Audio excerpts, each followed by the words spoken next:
semuanya. Oke, kembali lagi hari ini kita belajar tentang math. Hari ini kita masih melanjutkan pelajaran kamu kemarin tentang data. Ya, kita masuk ke topik yang baru. Kita sudah selesai dengan garis dan di minggu ini kita akan membahas tentang data. Kemarin kamu sudah membahas tentang mengumpulkan data, betul ya? Nah, Ibu review sedikit bahwa data merupakan informasi yang diperoleh berdasarkan fakta. Ya, jadi sebuah data harus berdasarkan fakta. Gimana cara mendapatkan data? Bisa didapatkan secara langsung dan tidak langsung. Kalau secara langsung bisa saja melalui wawancara.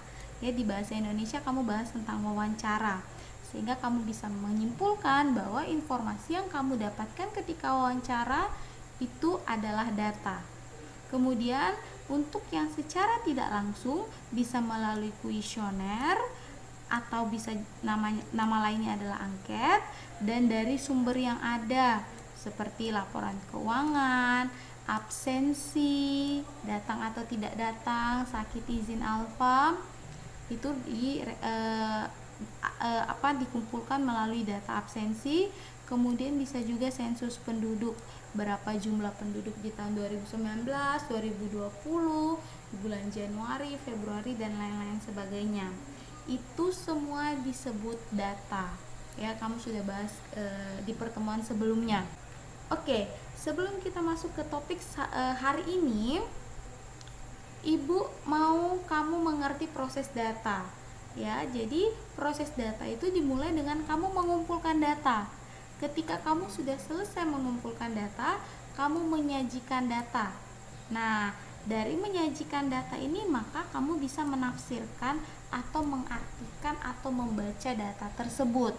Ya, sekali lagi di dalam proses data ini ada 3: mengumpulkan data, menyajikan data, dan membaca atau menafsirkan data.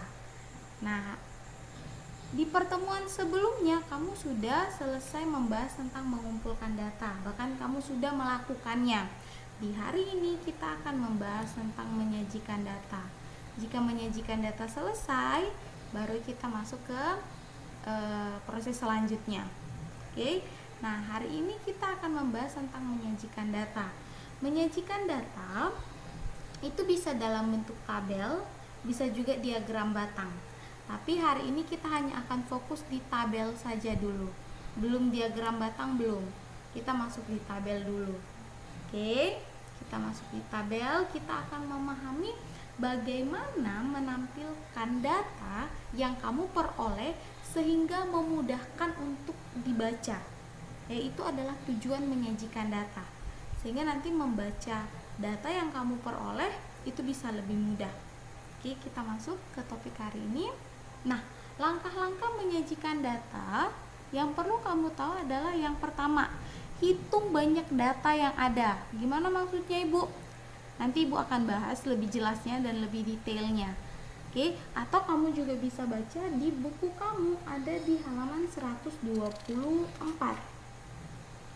Nah, setelah kamu menghitung banyaknya data yang ada, kamu kelompokkan datanya. Setelah kamu kelompokkan datanya, kamu tuliskan dalam bentuk tabel. Oke, gimana contohnya? Ibu, supaya kamu lebih mudah mengerti, Ibu kasih contoh. Misalnya Ibu kasih contoh yang ada di handout kamu saja. Yang ada di buku paket kamu saja. Di buku paket kamu halaman 124 ada sebuah data nilai ulangan matematika dari 15 siswa. Nah, nilai mereka itu ini semua. 7, 6, 8, 8, 7, 9, 6, 9, 8, 7, 6, 7, 8, 7, 7. Nah, kalau datanya dalam bentuk seperti ini, bisa dibaca nggak? Bisa. Bisa dimengerti nggak? Bisa. Tetapi untuk memudahkan orang lain membaca data kamu, makanya kamu perlu untuk menyajikan data dalam bentuk tabel. Oke, kita review. Langkah pertama di dalam menyajikan data adalah hitung data yang ada. Maksudnya gimana? Nah, di data kamu ini ada angka 6, ada angka 7, angka 8, dan angka 9. Ini datanya. Ada 6, 7, 8, 9. Kalau misalnya ada yang dapat nilai 5, maka kamu tambahkan di perhitungan data kamu. Ini langkah pertama. Setelah kamu menghitung data yang ada, oke, ini bukan menghitung lagi dan bukan langkah pertama lagi, kita masuk ke langkah kedua, yaitu bukan menghitung, tetapi dia kelompokkan. Nah, gimana cara kelompokkan? Nah, gampang sekali. Kamu perlu melihat data lagi. Misalnya data yang ada 6, tulis 6, 7, 8, 9, tulis lagi aja. Kemudian 6 ada berapa banyak? Kamu hitung. Ada 1, Ibu coret, 2, 3. Ada 3 6. Artinya apa? Ada 3 siswa yang mendapat nilai 6. Bukan ada 6 siswa dapat nilai 3, kebalik. Ada 3 siswa mendapat nilai 6. Oke. Kemudian yang 7 ada berapa? Kalau kamu hitung coret supaya nggak bingung. 1, 2, 3, 4, 5, 6. 7 ada 6. Artinya ada 6 orang mendapat nilai 7. Mengerti ya? Kemudian 8 ada berapa? 1, 2, 3, 4. Ada berapa? Ada 4. Berarti ada 4 orang yang dapat nilai 8. Oke, 9 ada berapa? 6 sudah, 7 sudah, 8 sudah, 9 ada berapa? 9 ada 1, 2. Ada 2. Artinya apa? Betul, artinya adalah ada 2 orang yang mendapat nilai 9. Oke, sekarang apakah semua data sudah masuk? Ada nggak yang belum dicoret? Nggak ada, berarti semua data sudah terhitung. Itu artinya ya. Nah, langkah pertama cek, langkah kedua cek, kita sudah selesaikan. Sekarang kita masuk ke langkah 3 atau langkah terakhir. Nah, ketika langkah ketiga, sajikan data yang tadi dalam bentuk tabel. Nah, begini tabelnya. Tabel nilai dan banyak siswa. Bisa?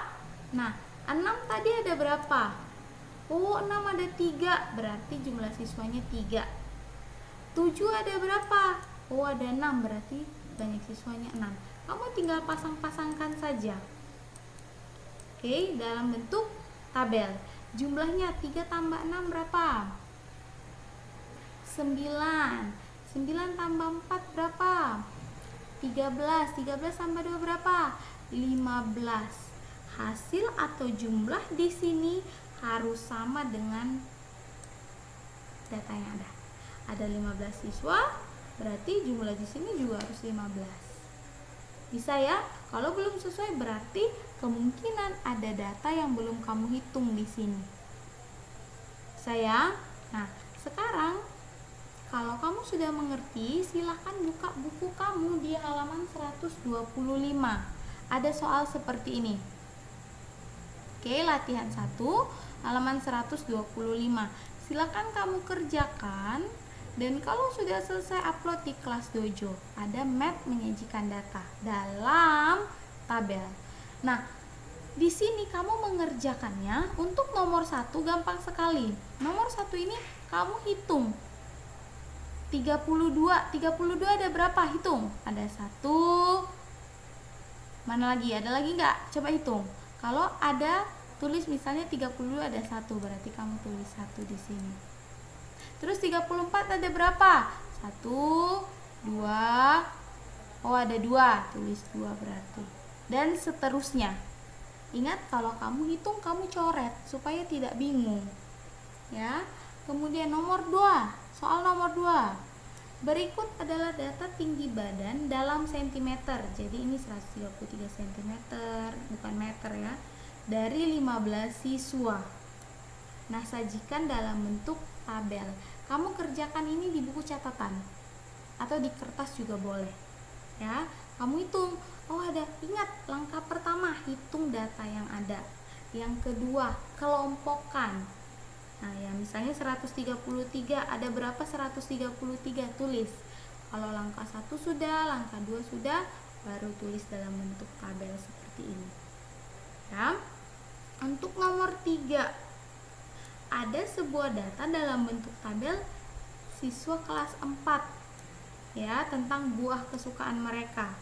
Nah, sajikan dalam bentuk tabel. Sama juga. Nih misalnya jeruk ada berapa? 1, 2. Nah, kamu silakan, berarti dalam hitungannya bukan 1, 2, 3, 4, 5 lagi, tidak dalam bentuk begini. Tapi jeruk, ada berapa orang yang suka jeruk? Misalnya, jeruk itu ada 1, ingat dicoret. 1, cari lagi. 2, cari lagi. 3, terus 4, kemudian 5, kemudian 6. Berarti jeruk ada 6. Nah, tulis. Kemudian mangga ada berapa, apel ada berapa, tulis. Setelah itu kamu kelompokkan dalam bentuk tabel. Nah, nanti nomor 3 ini tabelnya bagaimana? Tabelnya ya gampang. Tinggal bikin begini. Tulis di sini buah kesukaan. Ya, Ibu singkat B. Terus di sini jumlah siswa misalnya. Kamu tulisnya full ya. Nah, buahnya misalnya, buah kesukaannya misalnya jeruk. Jeruk ada berapa orang yang suka tadi? Ada 6, berarti kamu tulis 6. Kemudian apel ada berapa orang? Kamu hitung, misalnya apel ada 4 orang, berarti 4. Dan seterusnya. Ya, perlu tulis jumlah? Perlu. Supaya memastikan hasil kamu benar atau tidak. Jumlahnya ada berapa? Ingat, jumlahnya harus sesuai dengan, oh di sini tidak dituliskan jumlahnya. Berarti perlu tulis jumlah? Nggak usah. Ya. Kemudian nomor 4. Ada dadu dilempar 30 kali. Data yang muncul adalah dia muncul 3, ada berapa kali dia muncul 3? Kamu hitung. Silakan semuanya kerjakan dalam bentuk tabel. Ya, nomor 4 dan nomor 5 kurang lebih sama. Yang seperti ini nomor 2 sampai nomor 5 silakan kamu kerjakan di buku catatan. Nomor 1 boleh di buku catatan, boleh langsung di buku paket. Silakan senyamannya kamu. Setelah itu baru kamu upload di kelas dojo. Di bagian math menyajikan data dalam tabel. Oke, sampai di sini mengerti ya? Nah, oke, sekian pembelajaran kita hari ini. Ibu berharap kamu mengerti dan Ibu berharap kamu selalu menjaga kesehatan kamu. Oke, terima kasih sudah mendengarkan pembelajaran hari ini. God bless you. Bye.